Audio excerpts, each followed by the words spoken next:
इस संगम युग पर बाबा ने हम बच्चों को कितना सुंदर ये ईश्वरीय परिवार दिया है,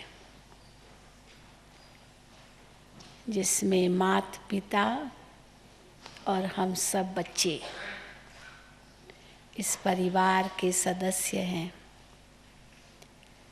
और कोई अन्य संबंध नहीं।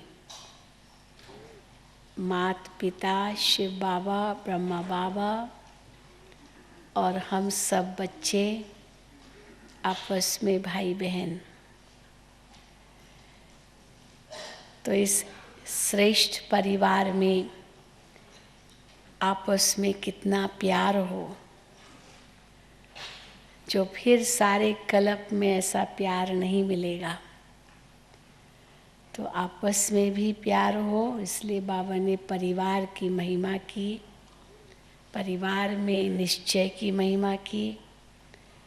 और फिर बाबा मम्मा, बाप माता पिता, शिव बाबा, ब्रह्मा माँ, उनसे भी कितना प्यार हो। कई बार बाबा पूछते हैं कि बच्चों का बाबा से ज़्यादा प्यार है या बाप दादा का बच्चों से ज़्यादा प्यार है? तो क्या कहेंगे? हमारा ज़्यादा प्यार है बाप दादा से या माता पिता से, या माता पिता का हमारे से ज़्यादा प्यार है? क्या कहेंगे? कौन किसको ज़्यादा प्यार करते हैं, बाबा हमको या हम बाबा को? हैं? बाबा हमको, हम बाबा को नहीं। हम भी बाबा को दिखाते हैं ना। शास्त्रों में गणेश की कहानी आती है कि गणेश और कार्तिक ये भाई थे। तो उनको कहा गया कि दुनिया की सैर करके आओ दोनों। तो कार्तिक तो चला गया अपने सिंहासन पर बैठ करके, उनका दिखाते हैं ये मोर, सो दुनिया की सैर करने गया। लेकिन गणेश जी बहुत चतुर थे, उसने कहा मेरा संसार तो मेरे माता पिता ही हैं, बस मुझे और कोई संसार है ही नहीं। तो उसने माता पिता का ही चक्कर लगा लिया, क्या हो गया मेरा संसार का चक्र। तो हम भी बच्चे क्या कहते हैं, बाबा ही हमारा संसार है।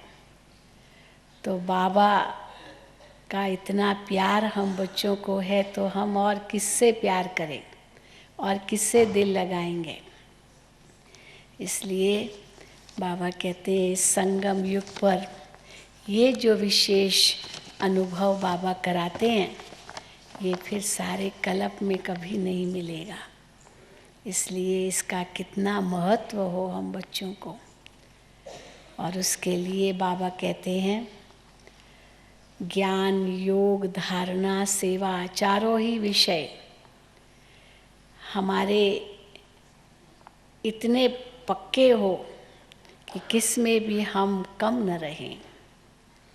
एक भी विषय कम होगा तो भी मार्क्स कम हो जाएगी, क्योंकि परिवार तो बाबा ने बनाया है, लेकिन परिवार के साथ साथ राजाई भी स्थापन हो रही है।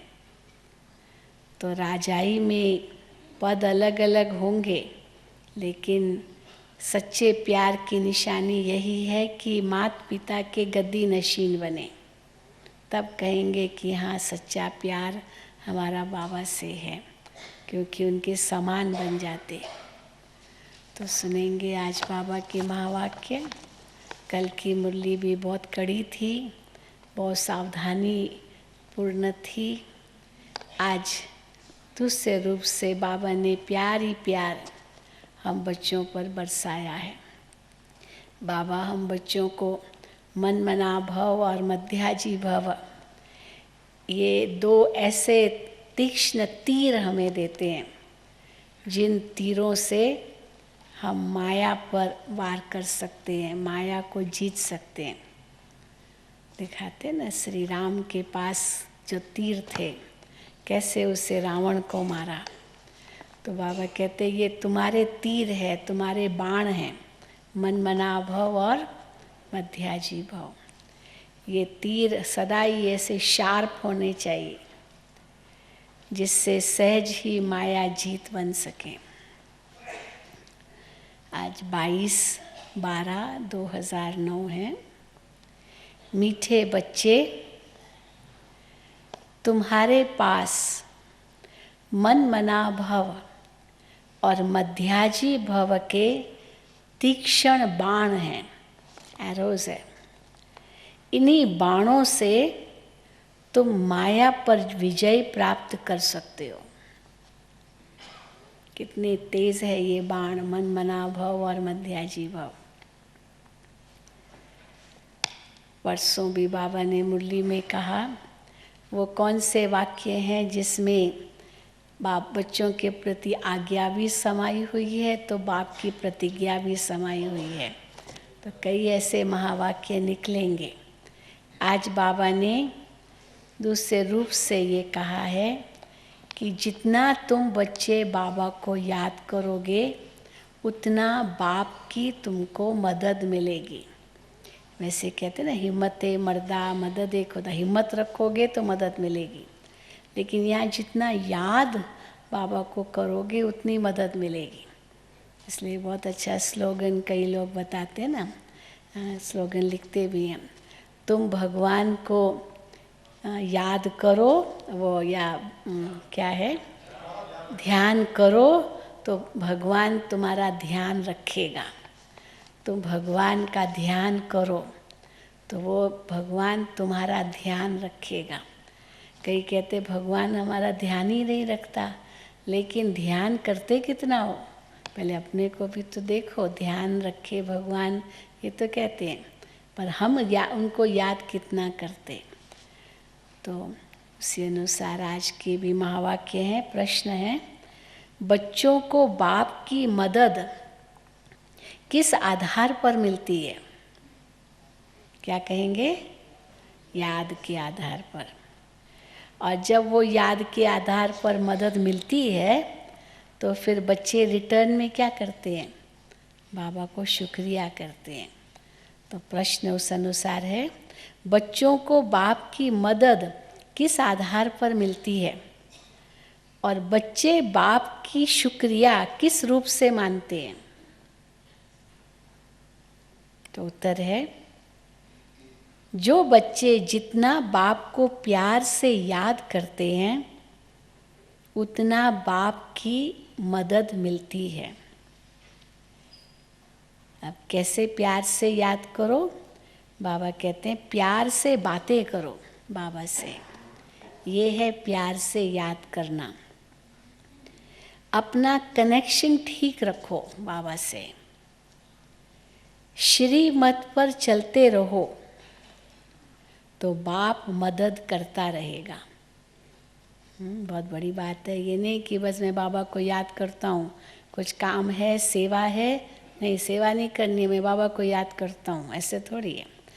याद में सब कुछ है, सेवा भी करनी है, याद भी करना है, श्रीमत पर भी चलना है और कनेक्शन भी ठीक रखना है, तब मदद मिलेगी। ऐसे नहीं बस याद में बैठा रहूँ सारा दिन तो मदद मिलेगी।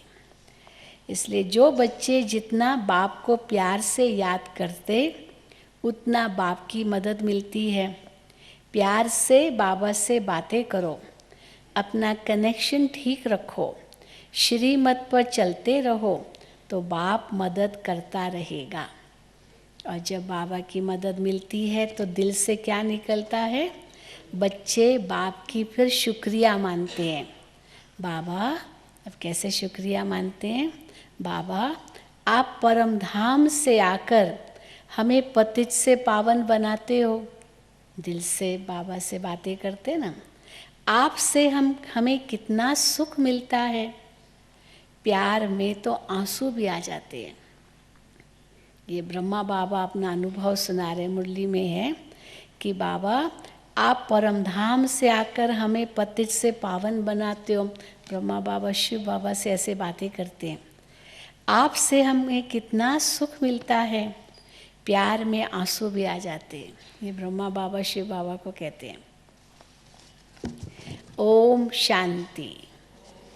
कहो ओम शांति। बच्चों को सबसे प्रिय है कौन? माँ बाप। बच्चों को तो सबसे प्रिय है माँ और बाप, और माँ बाप को फिर बच्चे सबसे प्रिय हैं। तो बाप जिसको त्वमेव माताश्च पिता कहते हैं वो एक ही है। लौकिक माँ बाप को तो ऐसे नहीं कहेंगे त्वमेव माताश्च पिता त्वमेव, त्वमेव बंधुश्च सखा त्वमेव, त्वमेव विद्या द्रविणम त्वमेव, त्वमेव सर्व मम देव देव। ये लौकिक माँ बाप की महिमा नहीं हो सकती है।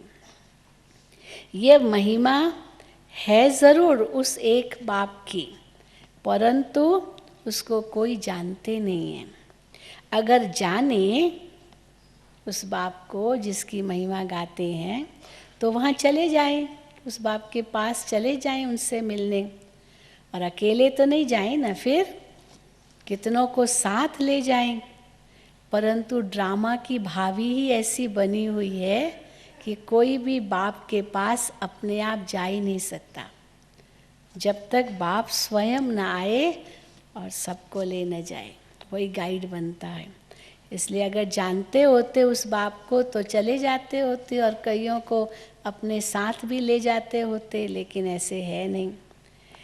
जब ड्रामा पूरा होता है तब बाप ही आते हैं। आगे टॉकी नाटक होते थे। नाटक तो टॉकी होंगे ना, क्योंकि मूवी की भेंट में बाबा टॉकी नाटक कहते हैं। क्योंकि पहले ज़माने में जो फिल्में होती थी ना, मूवी फिल्में होती थी कि आवाज़ नहीं होता था, इसलिए उस मूवी शब्द वहाँ से निकला। केवल होंठ हिलते थे, नो साउंड, ओनली मूवमेंट। लेकिन जो ड्रामा होते थे वो टॉकी होते थे, वो तो एक्टर्स बोलते थे तो वो लोग देखते थे। तो इसीलिए मूवी माना विदाउट साउंड वो फिल्म, और जो नाटक बजते थे स्टेज पर वो टॉकी होते थे। तो बाबा कहते आगे टॉकी नाटक होते थे। अभी भी नाटक जब होते हैं तो धीरे धीरे एक्टर्स मंच पर आते हैं, एक एक एक एक करके आता है जिसका जितना पार्ट। लेकिन जब लास्ट दृश्य होता है, उस लास्ट सीन में क्या होता है, सारे एक्टर्स स्टेज पर आ जाते हैं, सभी एक्टर्स डायरेक्टर सहित। तो बाबा कहते हैं कि अभी ये भी नाटक है ना, इस समय लास्ट सीन चल रहे हैं, तो सारे एक्टर्स परमधाम से नीचे उतर आए हैं। तो बाबा कहते हैं अब जब नाटक पूरा होता था तो सभी एक्टर्स स्टेज पर खड़े हो जाते थे। यह भी बेहद का बड़ा नाटक है। यह भी सारा बच्चों की बुद्धि में आना चाहिए। ये नाटक सतयुग, त्रेता, द्वापर, कलयुग, ये सारी सृष्टि का चक्र है। ऐसे नहीं कि मूल वतन सूक्ष्म वतन में चक्र फिरता है, नहीं, ये सृष्टि का चक्र यहाँ ही फिरता है। अब बाबा के सामने कोई सरदार लोग बैठे होंगे, तो बाबा तो गीता का भी बाबा को पूरा कंठस्थ था, गीता साकार में, और गुरु ग्रंथ साहिब भी बाबा को बहुत कंठस्थ था। क्योंकि सिंधियों में गुरु ग्रंथ साहिब भी पढ़ते हैं और साथ साथ गीता भी पढ़ते हैं, दोनों पढ़ते हैं। तो बाबा को दोनों कंठस्थ थे। तो हो सकता है बाबा के सामने कोई सरदार बैठे हो। तो बाबा कहते हैं गाया भी जाता है एक ओंकार सतनाम, ये गुरु ग्रंथ साहिब की पौड़ियाँ हैं। एक ओंकार सतनाम कर्ता पुरुष निर्भय निर्वैर अकाल मूरत अजूनी सैबंग गुर प्रसाद जपाद सच जुगाद सच है भी सच नानक होसी भी सच। ये सारी गुरवाणी हमने भी बचपन में बहुत पढ़ी थी, बहुत हम भी याद करते थे।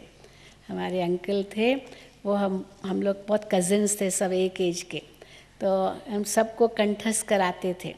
और फिर जिसने ज़्यादा बाय हार्ट किया उनको वो इनाम देते थे। तो इस प्रकार उनको बहुत हम लोगों को एनकरेज करते थे। तो हमें भी बहुत याद है बचपन का। तो बाबा कहते हैं गाया भी जाता है एक ओंकार सतनाम। अब ये महिमा किसकी है? भल ग्रंथ में भी सिख लोग महिमा करते हैं, गुरु नानक वाच्य कहते देते हैं। अब एक ओंकार, ये तो उस निराकार परम पिता परमात्मा की ही महिमा है, परंतु ये लोग परमात्मा की महिमा को भूल ये फिर किसकी मान लेते हैं? भाई गुरु नानक ने कहा, परंतु वो गुरु नानक को ही फिर सब कुछ मान लेते, वो ज्योति स्वरूप निराकार, उसको तो फिर भूल गए हैं।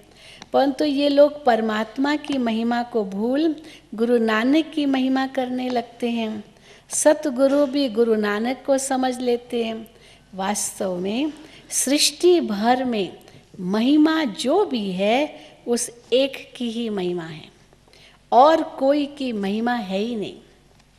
अभी देखो, अब बाबा तो किसी ने कहा होगा बाबा ब्रह्मा की भी तो बहुत महिमा है, तो बाबा कहते अभी देखो, ब्रह्मा में अगर बाबा की प्रवेशता नहीं होती थी तो ये भी कौड़ी तुल्य है। ये ब्रह्मा बाबा कहते हैं, शिव बाबा नहीं कहेंगे ये कौड़ी तुल्य है, ब्रह्मा बाबा अपने लिए कहेंगे शिव बाबा की प्रवेशता है तब इसलिए ब्रह्मा का नाम है, नहीं तो उसके बिना तो ये कौड़ी तुल्य है। अभी तुम कौड़ी तुल्य से हीरे तुल्य बनते हो परम पिता परमात्मा द्वारा। अब है पतित दुनिया, ब्रह्मा की रात्रि। पतित दुनिया में जब बाप आते हैं और जो उनको पहचान लेते हैं तो उन पर कुर्बान जाते हैं। बाप भी बच्चों पर कुर्बान जाते हैं, बच्चे भी बाप पर कुर्बान जाते हैं, तो बाबा उन पर कुर्बान जाते हैं। आज की दुनिया में तो बच्चे भी धुंधकारी बन गए हैं। कितनी उम्मीदें रखते हैं माता पिता बच्चों में, लेकिन बच्चे धुंधकारी बन जाते हैं ना, वो अल्लड़ बन जाते हैं, माता पिता को पूछते भी नहीं हैं, धुंधकारी बन पड़ते हैं। देवताएं कितने अच्छे थे, अभी वो पुनर्जन्म लेते लेते तमो प्रधान बन गए हैं।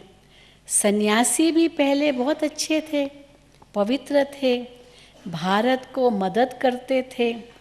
भारत में अगर पवित्रता न हो तो काम चिता पर जल जाए। सन्यासियों की पवित्रता ने भारत को थमाया है, इसलिए भारत की संस्कृति बनी रही है, क्योंकि थमाया है ना इन सन्यासियों ने। तो अगर इनकी पवित्रता न होती तो भारत काम चिता पर जल गया होता। सतयुग में काम कटारी होती नहीं, इस कलयुग में सब काम चिता के कांटों पर बैठे हुए हैं। चिता भी है तो कांटे भी है, कांटों की चिता है पर उस पर आग है, मान लो कांटे भी है आग भी है, ऐसी चिता पर बैठे हैं। सतयुग में तो ऐसे नहीं कहेंगे, वहाँ ये पॉइजन होता नहीं। कहते हैं ना, अमृत छोड़ विष काहे को खाए, ये भी ग्रंथ के ही वचन है। अमृत छोड़ विष काहे को खाए। विकारी को ही पतित कहा जाता है। आजकल मनुष्य तो देखो 10-12 बच्चे पैदा करते रहते हैं, कोई कायदा ही नहीं रहा कि आखिर कितने बच्चे पैदा करने चाहिए कायदा ही नहीं। अभी तो चलो बहुत हो गई पॉपुलेशन, तो लिमिट रखते हैं 2 से ज़्यादा नहीं, लेकिन पहले तो बहुत ही ज़्यादा होते थे, तो कोई कायदा ही नहीं रहा। ये क्यों बाबा कहते हैं? क्योंकि सतयुग में एक ही बच्चा होता है, ये कायदा है, वहाँ एक ही बेटा, एक बेटा एक बेटी। सतयुग में जब बच्चा पैदा होता है तो पहले से ही साक्षात्कार होता है, और एक बच्चा जब पैदा होता है तो माँ को साक्षात्कार होता है, और दूसरा साक्षात्कार कब होता है? जब कोई शरीर छोड़ता है तब उसको अपना साक्षात्कार होता है। फिर शरीर छोड़ने के पहले भी साक्षात्कार होता है कि हम यह शरीर छोड़ जाकर बच्चा बनूंगा, और एक बच्चा ही होता है, जास्ती नहीं। लॉ मुजिब चलते हैं, देवताएं सब लॉ मुजिब हैं। वृद्धि तो होनी है ज़रूर ना, परंतु वहाँ विकार होता नहीं।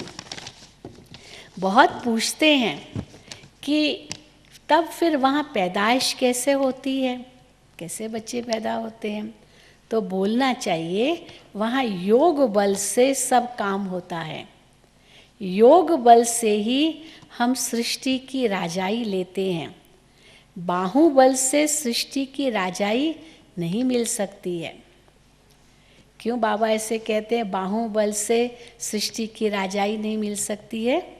बाबा मिसाल देते हैं ना, सिकंदर राजा ने सोचा मैं दुनिया पर राज्य करूं, लेकिन लड़ाई से जीतूं, लेकिन लड़ाई से तो जीत नहीं सका। जब मरने की घड़ी आई तो हाथ फैला दिए, कहा दुनिया को पता चले कि सिकंदर राजा दुनिया को जीतना चाहता था, लेकिन जब गया तो हाथ खाली गया। तो बाबा कहते बाहुबल से नहीं विश्व पर राज्य कर सकते।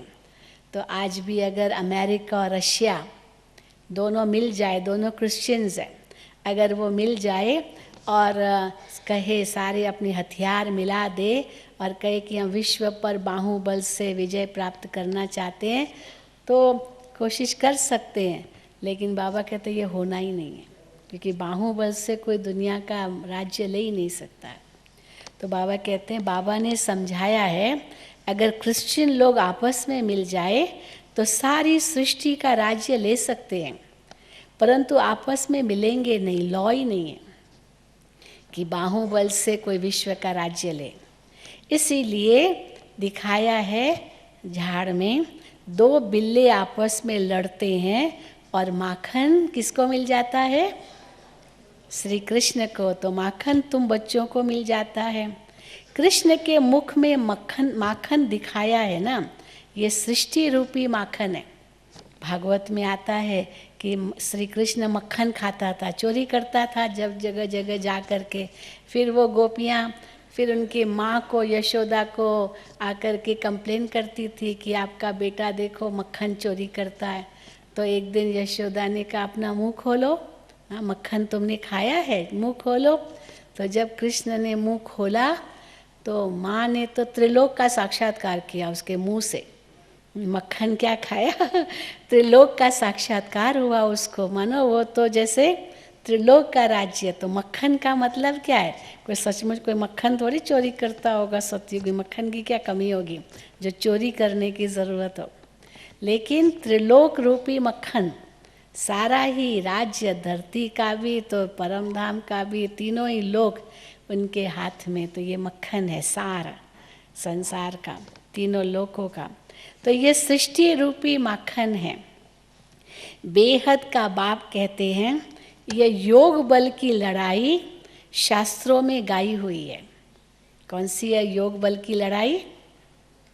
योग बल की लड़ाई कौन सी है जो शास्त्रों में गाई हुई है? हैं जी? असुर और देवताओं की लड़ाई, ये योग बल की लड़ाई है। क्योंकि असुर और देवताओं की वैसी लड़ाई थोड़ी लग सकती है। असुर कलयुग में, देवताएं सतयुग में आपस में मिलेंगे कब जो लड़ेंगे। तो इसीलिए वो लड़ाई ऐसे है नहीं, पर ये योग बल की लड़ाई है असुर और देवताओं की। और दूसरी कौन सी लड़ाई है? पांडव और कौरवों की लड़ाई, ये भी योग बल की लड़ाई है। बाकी ऐसे स्थूल लड़ाई उस रूप से नहीं हुई है। तो बाबा कहते हैं ये योग बल की लड़ाई शास्त्रों में गाई हुई है, बाहुबल की नहीं। उन्होंने फिर हिंसक लड़ाई शास्त्रों में दिखा दी है, उनसे अपना कोई संबंध नहीं है। पांडवों कौरवों की लड़ाई ऐसे है नहीं। ये अनेक धर्म 5000 वर्ष पहले भी थे जो आपस में लड़कर विनाश हुए। पांडवों ने देवी देवता धर्म की स्थापना की।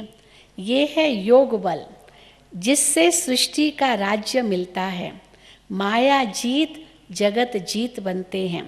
सतयुग में माया रावण तो होता नहीं, वहाँ थोड़ी रावण का बुत बना करके जलाएंगे।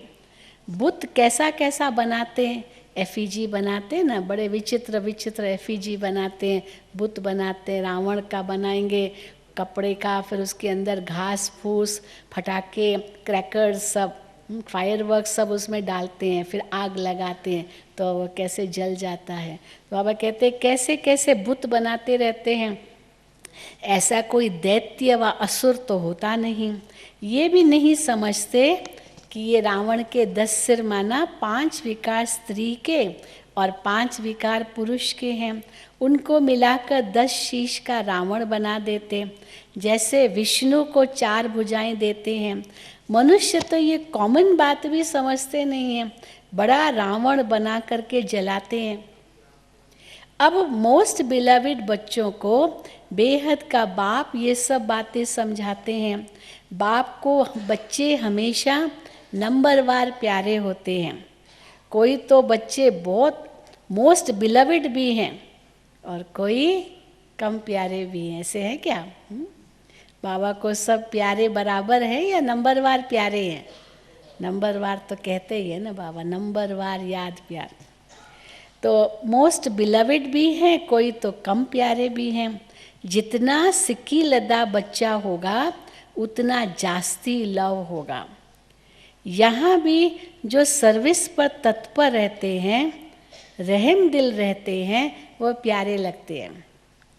भक्ति मार्ग में रहम मांगते हैं ना, कहते हैं खुदा रहम करो, God have mercy on me. परंतु ड्रामा को कोई जानते ही नहीं है कि वो कब आकर के मर्सी करते हैं, रहम करते हैं।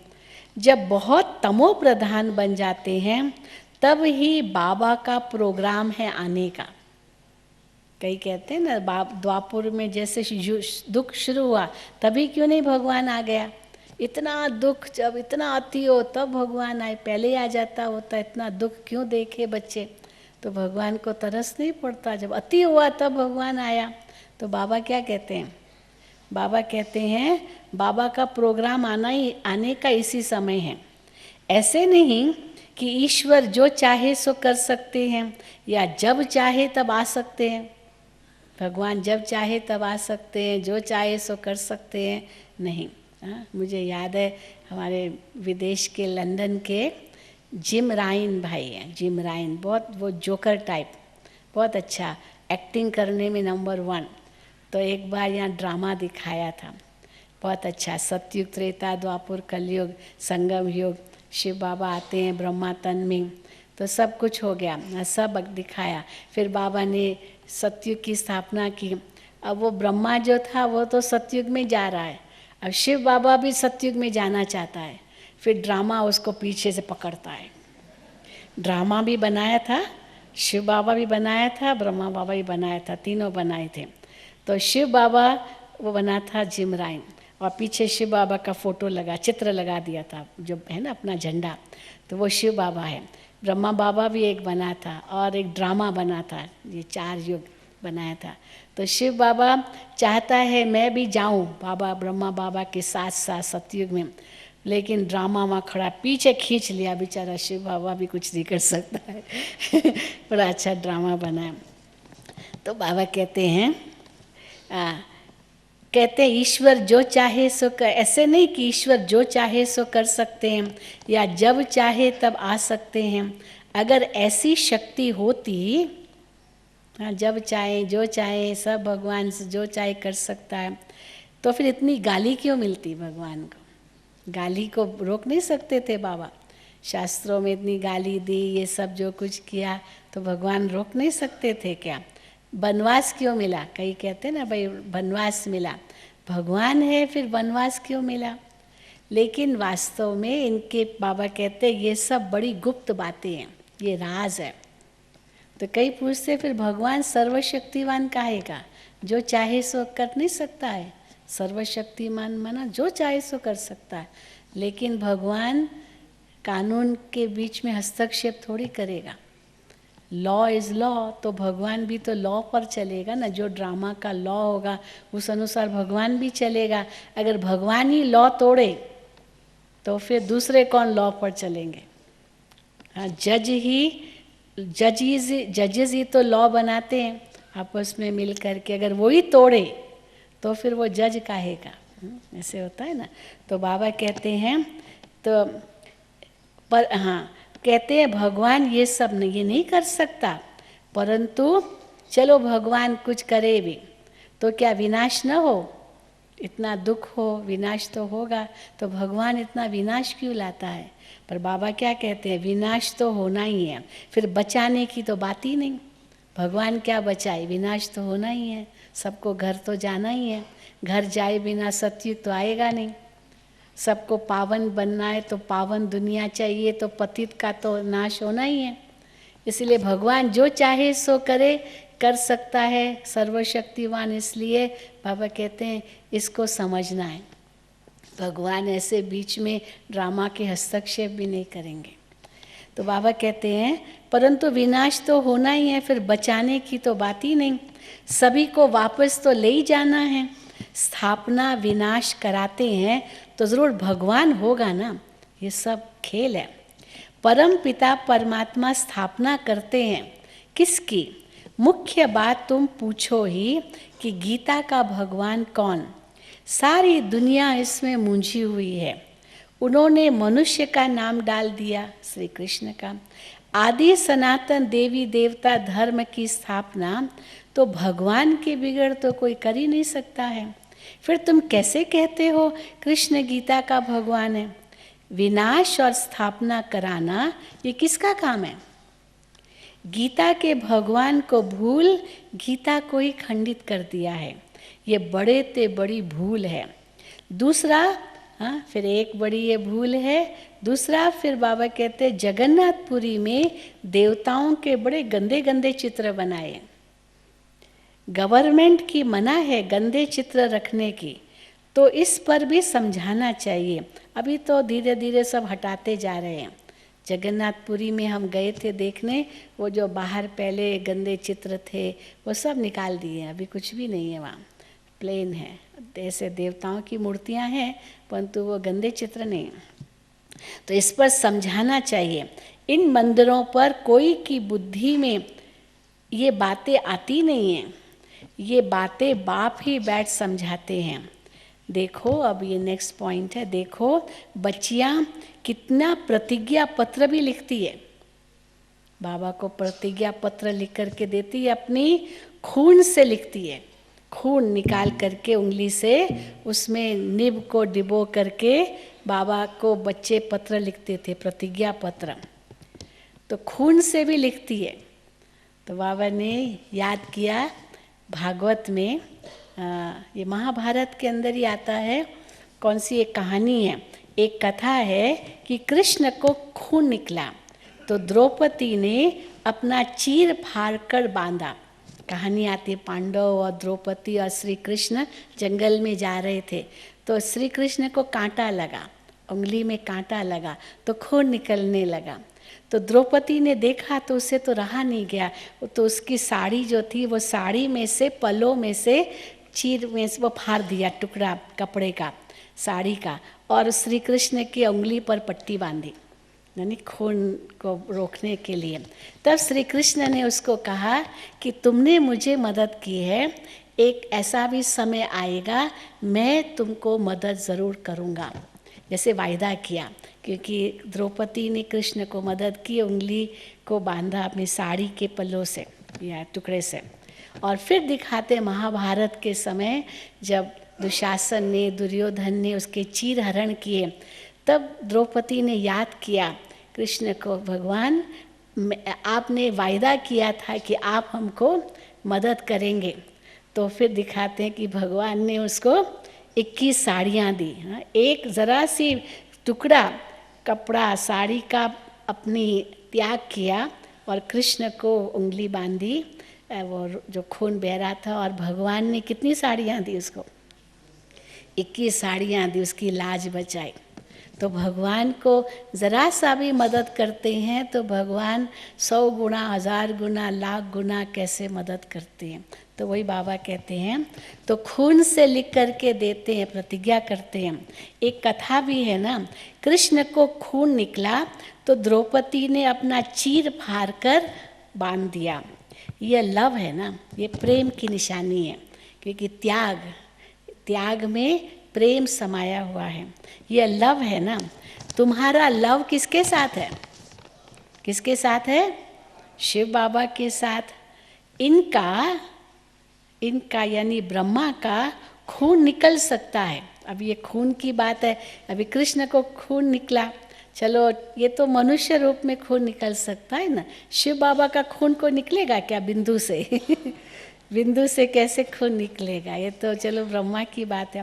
तो बाबा कहते इनका यानी ब्रह्मा का खून निकल सकता है, इनको दुख हो सकता है, खून निकलेगा, कांटा चुभेगा तो दुख तो होगा ना, इनको दुख हो सकता है। लेकिन शिव बाबा को कभी दुख नहीं हो सकता, क्योंकि उनको अपना शरीर तो है नहीं। कृष्ण को अगर कुछ लगे तो दुख होगा ना, तो उनको फिर परमात्मा कैसे कह सकते हैं?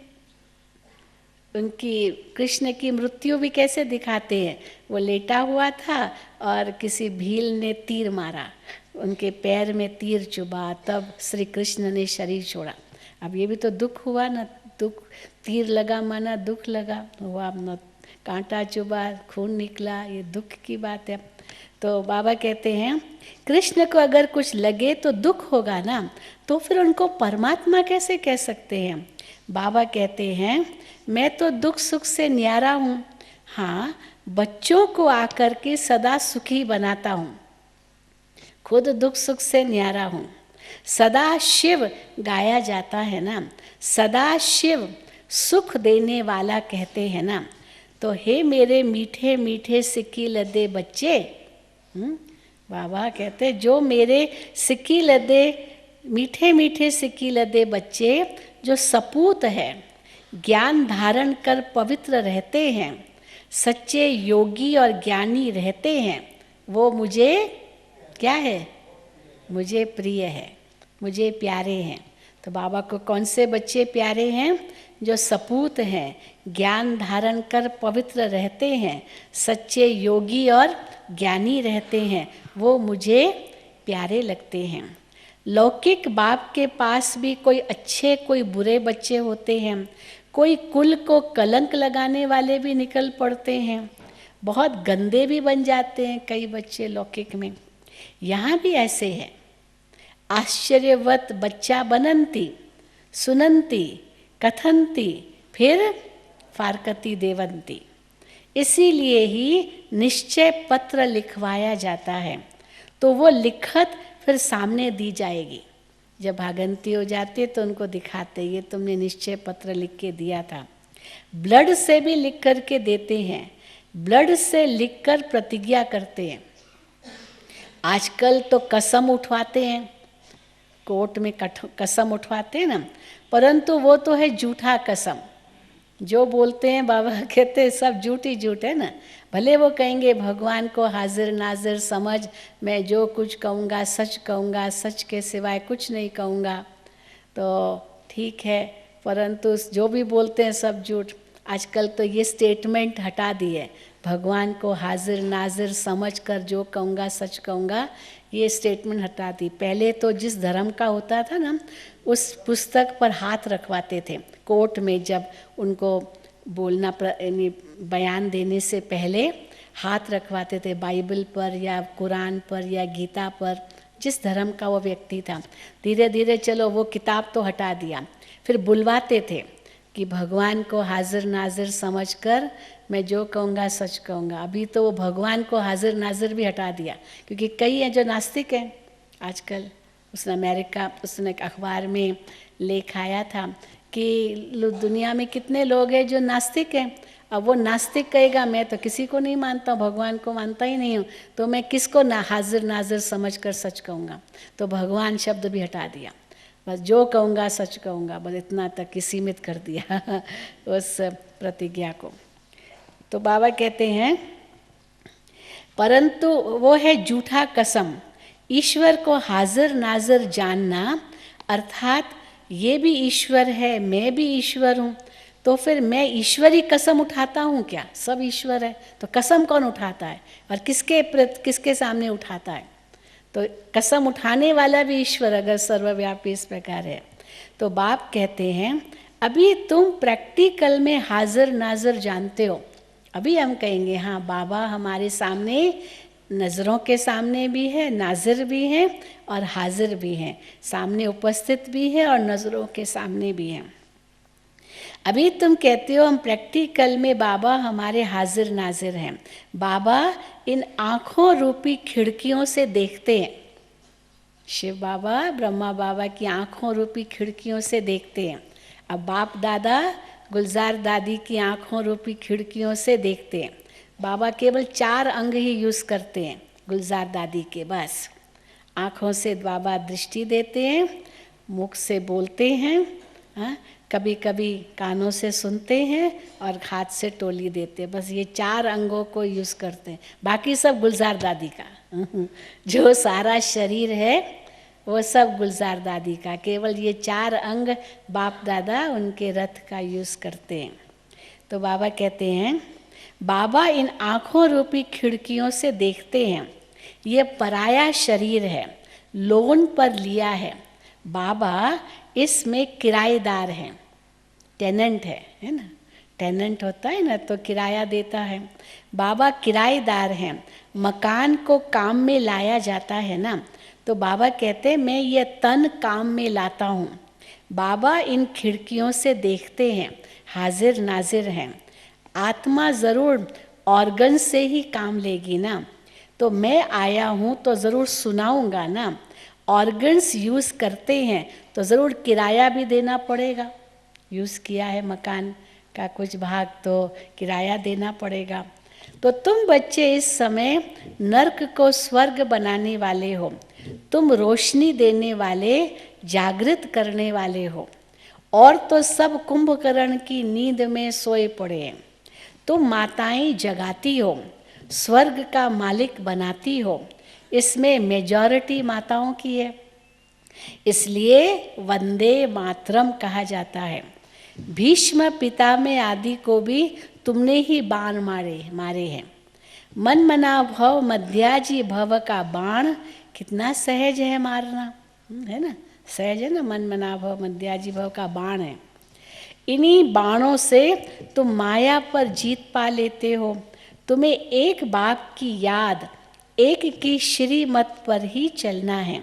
बाप तुम्हें ऐसे श्रेष्ठ कर्म सिखलाते हैं जो 21 जन्म, कैसे कर्म श्रेष्ठ सिखलाते हैं जो 21 जन्म कभी कर्म कूटने की दरकार ही नहीं पड़ेगी। यहाँ कर्म कूटते हैं, कोई बहुत दुख है, कष्ट, हाय मेरे कर्म, हाय मेरे कर्म, सिर फोड़ते हैं, सिर पीटते हैं, छाती पीटते हैं, तो ये कर्म कूटते हैं। बाबा कहते हैं वहाँ कभी 21 जन्म तक कर्म कूटने की दरकार ही नहीं पड़ेगी। तुम एवर हेल्दी वेल्दी बन जाते हो। अनेक बार तुम स्वर्ग के मालिक बने हो, राज्य लिया है और फिर गंवाया है। तुम ब्राह्मण कुल भूषण ही हीरो हीरोइन का पार्ट बजाते हो। ड्रामा में सबसे ऊंचा पार्ट तुम बच्चों का है। तो ऐसे ऊंच बनाने वाले बाप के साथ बहुत लव चाहिए। बाबा अब लव से कैसे बात करो बाबा से। बाबा आप तो कमाल करते हो, न मन न चित। हमको थोड़ी पता था कि हम सो नारायण बने, नारायण थे। अब ये ब्रह्मा बाबा अपनी बात कर रहा है, बाबा से ये बातें करता है। न मन न चित, हमको थोड़ी पता है हम सो नारायण थे। बाबा कहते हैं तुम सो नारायण अथवा सो लक्ष्मी देवी देवता थे, फिर पुनर्जन्म लेते लेते असुर बन गए हो। अभी फिर पुरुषार्थ कर वर्षा पाओ। जितना जो पुरुषार्थ करते हैं साक्षात्कार होता रहता है, बाबा को दिखाई देता रहता है कौन कितना पुरुषार्थ करता है। राजयोग एक बाप ने ही सिखलाया था, तो सच्चा सच्चा सहज राजयोग तो तुम अभी सिखला सकते हो। तुम्हारा फर्ज है बाप का परिचय सबको देना। सभी निधन के बन पड़े हैं। ये बातें भी कल्प पहले वाले कोटों में कोई ही समझेंगे कि कैसे सब निधन के बन पड़े हैं, हमको सबको बाप का परिचय देना है। बाबा ने समझाया है सारी दुनिया में महान मूर्ख देखना हो तो कहाँ देखो, कहाँ देखो। सबसे महान मूर्ख देखना हो तो कहाँ देखो, यहाँ देखो और सबसे महान बुद्धिमान देखना हो तो भी यहाँ देखो। दोनों यहाँ देखो। बाप जिनसे 21 जन्म का वर्षा मिलता उनको फारकती दे देते हैं, तो महान मूर्ख हो गया ना वो। ये भी ड्रामा में नूंद है। अभी तुम स्वयं ईश्वर की औलाद हो, फिर उसके बाद किसकी औलाद बनेंगे? देवताओं की औलाद, फिर क्षत्रियों की औलाद, फिर वैश्यों की औलाद, फिर शूद्रों की औलाद, अब ब्रह्मा की औलाद, ईश्वर की औलाद। अभी आसुरी औलाद से ईश्वरीय संतान बने हो। बाप परम धाम से आकर के पतित से पावन बनाते हैं, तो कितना शुक्रिया करना चाहिए बाबा का। भक्ति मार्ग में भी तो शुक्रिया करते थे ना, थैंक्स, गॉड को थैंक्स देते हैं ज़रूर। भक्ति मार्ग में भी शुक्रिया करते रहते हैं। दुख में थोड़ी शुक्रिया मानेंगे। जब सुख मिलता है तो भगवान को थैंक्स करते हैं, और जब दुख होता है, हे भगवान thank you for giving me sorrow, ऐसे करेंगे क्या? तब थैंक्स नहीं करते हैं। तब उलहना देते, हे भगवान इतना दुख क्यों दिया, तब कम उलहना है। जब सुख मिलता है तो थैंक्स देते हैं। दुख में थोड़ी शुक्रिया मानेंगे। अभी तुमको कितना सुख मिलता है तो बहुत लव होना चाहिए। हम बाप से प्यार से बातें करेंगे तो बाबा क्यों नहीं सुनेंगे? कई पूछते ना, बाबा सुनता भी है या नहीं? हम बाबा से बातें करते हैं, बाबा सुनता है या नहीं? सुनता है या नहीं सुनता है? हाँ बोलो, सुनता है ना। तो कई पूछते हैं, हम कहते हैं मनुष्य आत्माएं भी सुनती है, तो बाप क्यों नहीं सुनेगा? हम किसी को बहुत प्यार से याद करते हैं, उसको हमारी याद पहुंचती है, कशिश होती है। तो इंसान, ये टेलीपैथी इंसान के साथ भी है, तो भगवान के साथ तो पहले होगी, क्योंकि वो तो एकदम भगवान तो कितना ट्रांसपेरेंट पवित्र, तो उनको तो पहले पहुंचेगा सब कुछ। तो बाबा कहते हैं कनेक्शन है ना, तो बच्चे रात को उठकर बाबा से बातें करनी चाहिए। बाबा अपना अनुभव बतलाते रहते हैं। ब्रह्मा बाबा, मैं बहुत याद करता हूँ, बाबा की याद में आंसू भी आ जाते हैं। ब्रह्मा बाबा को हमने तो देखा, बाबा की आंखें गीली हो जाती थी, आंखें गीली हो जाती थी, लेकिन आंखों से आंसू बाहर नहीं टपकते थे, अंदर ही अंदर आंखें गीली ऐसे आंखें गीली हो जाती थी। लगता था बाबा के प्यार में बहुत जैसे है। तो बाबा की याद में आंसू भी आ जाते हैं। हम क्या थे, बाबा ने क्या बना दिया है। तत्त्वम, तुम भी ऐसे ही कहोगे, बाबा ने क्या बना दिया। ब्रह्मा बाबा ऐसे कहते हैं तो बच्चे भी कहते हैं। तुम भी वो बनते हो। योग में रहने वालों को बाबा मदद भी देते हैं। आप ही आँख खुल जाएगी, अमृत वेले आप ही आँख खुल जाएगी, खटिया हिल जाएगी। यहाँ शिविर में आते हैं ना, हम उनको कहते 4 बजे उठो, कहते 4 बजे कैसे उठेंगे? हम कहते आप संकल्प करके सो जाओ, सवेरे देखना 4 बजे आपकी खटिया हिलेगी, भगवान आपकी खटिया हिलाएगा। और सचमुच अनुभव सुनाते हैं कि 4 बजे एकदम जैसे लगा कोई खटिया हिला रहा है, बाबा ने खटिया हिलाई। तो बाबा कहते हैं आप ही आँख खुल जाएगी, खटिया हिल जाएगी। बाबा बहुतों को उठाते हैं, अनुभव करते हैं। जिन्हों को ऐसा अनुभव है कि बाबा उठाते हैं, वो हाथ उठाओ। अरे वाह, सबको अनुभव कितना अच्छा है। तो बाबा बहुतों को उठाते हैं। बेहद का बाप कितना रहम करते हैं। तुम यहाँ क्यों आए हो? इतना रहम दिल है बाबा, तो क्यों आए हो? तो कहते हैं बच्चे, बाबा भविष्य में श्री नारायण को वरने की शिक्षा पाने आए हैं। क्यों आए हो? भविष्य में श्री नारायण को वरने की शिक्षा पाने आए हैं, या लक्ष्मी को वरने के लिए इम्तिहान पास करने आए हैं। लक्ष्मी को ऐसे ही थोड़ी कोई वर सकता है, न लक्ष्मी को वर सकता, न सीता को वर सकता है। लक्ष्मी जिसको वरमाला पहनाए उसके हाथ में, she is the chooser, Lakshmi chooser है। सतयुग में लक्ष्मी चूज़ करेगी यहाँ किसको वरमाला पहनानी, और त्रेता में सीता अपने आप नहीं चूज़ करेगी, उसके आगे शक्ति परीक्षण होगा। तभी दिखाते ना, राम ने धनुष तोड़ा तब सीता ने उसको वरमाला पहनाई, पर लक्ष्मी तो खुद चूज़र है, जिसको पहनाए। दोनों में अंतर हो गया। तो बाबा कहते हैं तो पहले है, तो बाबा कहते बाबा भविष्य में श्री नारायण को वरने की शिक्षा पाने आया हूँ, अथवा लक्ष्मी को वरने के लिए इम्तिहान पास कर रहे हैं। तो कितना वंडरफुल स्कूल है, कितनी वंडरफुल बातें हैं ये, बड़े ते बड़ी ये यूनिवर्सिटी है, परंतु गॉडली यूनिवर्सिटी नाम रखने नहीं देते। गवर्नमेंट हम लोगों को ये गॉडली यूनिवर्सिटी है ये नाम रखने नहीं देती है। ईश्वरीय विश्वविद्यालय ये कहते भले रखो नाम, जैसे विदेशों में Brahma Kumaris world spiritual university विदेशों में है, वर्ल्ड स्पिरिचुअल ऑर्गेनाइजेशन या यूनिवर्सिटी, पर भारत में हम नहीं रख सकते हैं क्योंकि गवर्नमेंट ने छुट्टी नहीं दी है। पर हाँ BKIVV भले रखो, ब्रह्मा कुमारी ईश्वरीय विश्वविद्यालय भले रखो, पर गॉडली यूनिवर्सिटी नहीं रखो। तो बाबा कहते हैं वो रखने नहीं देते हैं। बाबा तो अपने नैनों पर बिठाकर तुमको पढ़ाते हैं। वाह, हाँ, कहाँ बैठे हो पढ़ने के लिए? भगवान की नैनों पर बिठाकर तुमको पढ़ाते हैं। कहते हैं मैं तुमको स्वर्ग में पहुंचा दूंगा। तो ऐसे बाबा से कितनी बातें करनी चाहिए, फिर बाबा बहुत मदद करेंगे। जिनके गले घुटे हुए हैं ना, उनका ताला खोल देंगे। दिल से बाबा को याद करो, कहीं कहते बाबा मुंह नहीं खुलता, ज्ञान दूसरों को कैसे सुनाए?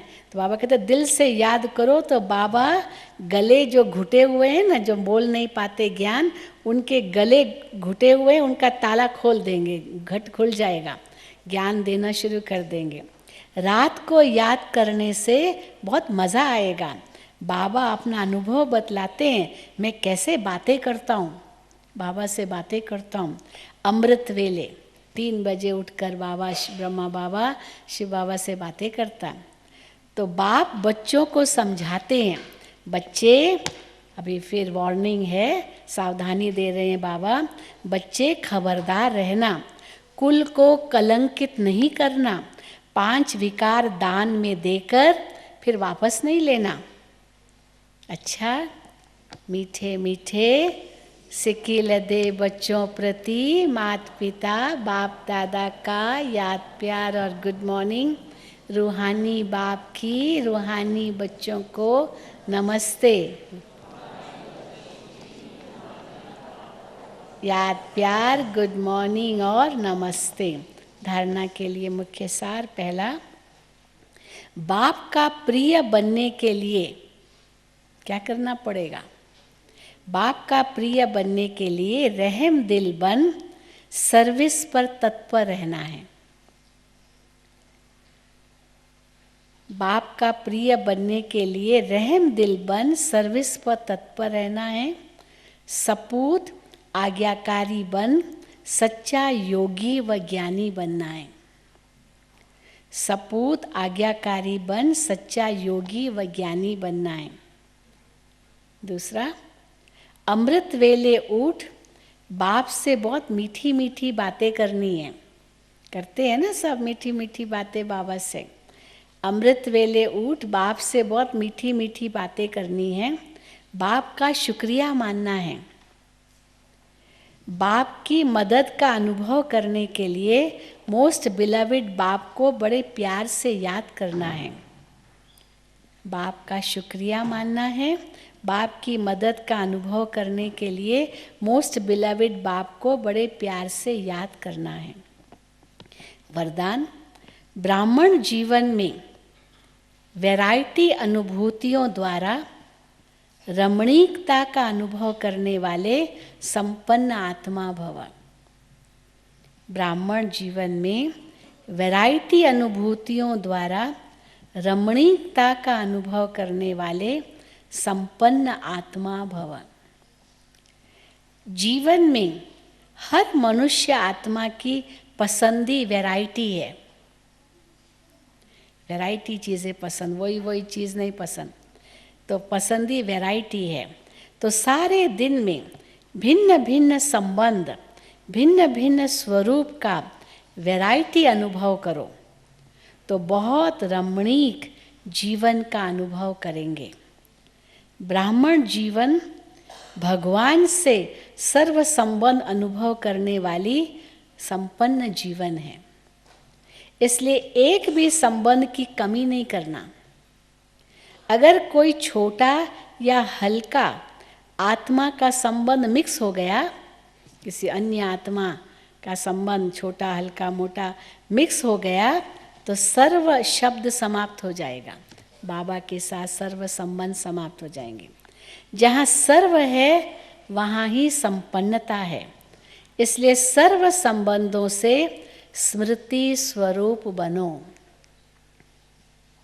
स्लोगन: बाप समान अव्यक्त रूपधारी बन, प्रकृति के हर दृश्य को देखो तो हलचल में नहीं आएंगे। बाप समान अव्यक्त रूपधारी बन, प्रकृति के हर दृश्य को देखो तो हलचल में नहीं आएंगे। ओम शांति।